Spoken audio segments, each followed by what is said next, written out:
La situation, elle est telle qu'elle est. Des fois, on n'a pas besoin de beaucoup se prononcer là-dessus. Mais vous me posez la question de savoir qu'est-ce qu'il faut pour que la situation se stabilise.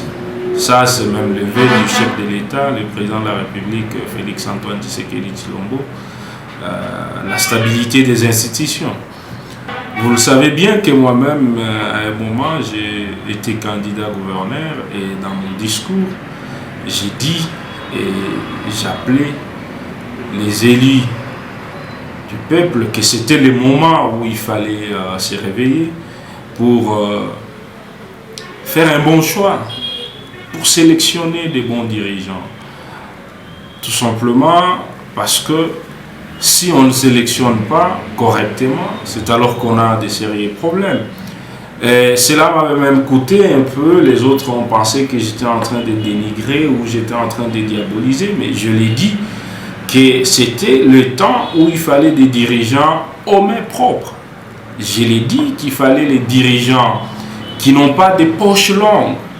Je le disais ce jour-là devant les élus du peuple qu'il fallait se choisir des dirigeants ouverts au monde des affaires qui n'attendent pas seulement de leur poste pour avoir ce qu'il faut pour en survie.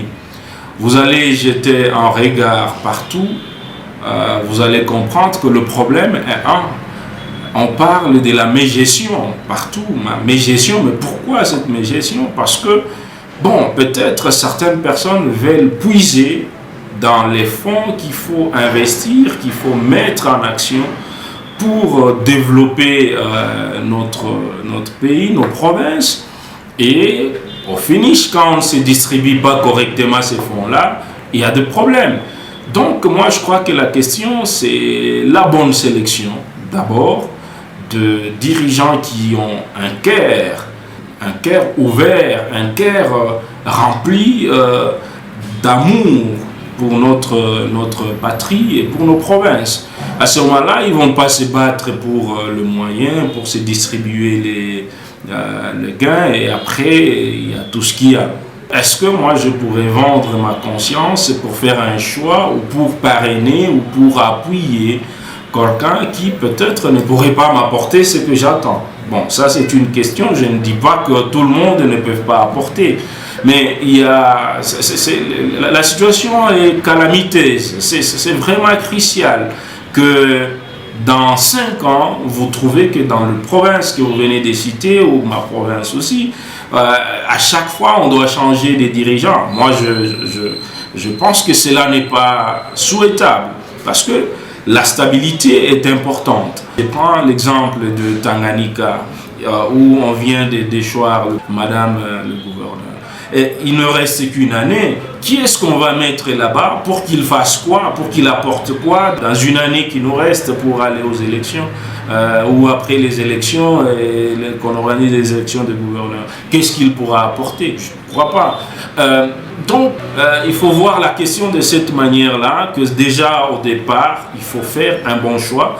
Et ces choix doivent être conduits par une conscience correcte et des valeurs, comme aujourd'hui, moi je suis membre de l'IVT. L'Union pour les valeurs Tshisekedi, c'est nous parlons des valeurs. Et à partir des valeurs, donc même le choix et la conscience basée sur des valeurs, à ce moment-là, on n'aura pas à se cafouiller des fonds qu'on devrait jeter pour le développement et pour le bien de tous les Congolais ou de tous les gouvernés.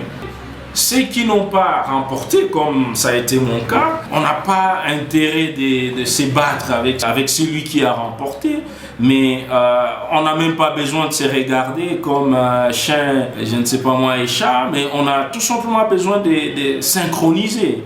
Mais la synchronisation n'est possible que si toutes les parties ont vraiment besoin de cette synchronisation-là. À ce moment-là, vous faites une symbiose, une synergie pour aller de l'avant. Nos provinces ne pourront décoller que lorsque toutes les parties prenantes vont prendre conscience. Ça commence par la base lorsqu'il faut faire le choix, et lorsque le choix est fait, je crois que ceux qui sont aussi choisis, ils doivent comprendre que ils ont une lourde charge et une lourde mission. Et pour réussir cette mission-là, on ne peut jamais réussir seul. Moi, je connais un adage qui dit quelle que soit la force que vous pouvez avoir, seul, vous serez toujours fragile. Donc, ça, c'est ma façon de voir les choses. Et aussi, la stabilité, elle est très importante. La stabilité, elle est très importante pour le développement. Ce n'est pas encouragé qu'il y ait toujours d'émotions chaque jour, mais l'émotion, c'est peut-être une conséquence des faits. À ce moment-là, il faut lutter contre les faits. Les émotions sont des conséquences des causes. Il faut lutter contre les causes au départ. Mais si déjà nous sommes traînés dans ces trains-là où il y a des problèmes, il faut appeler à toutes les parties à une tolérance, peut-être savoir corriger, refaire, voir comment on peut apporter des corrections par rapport à ce qui est une réalité.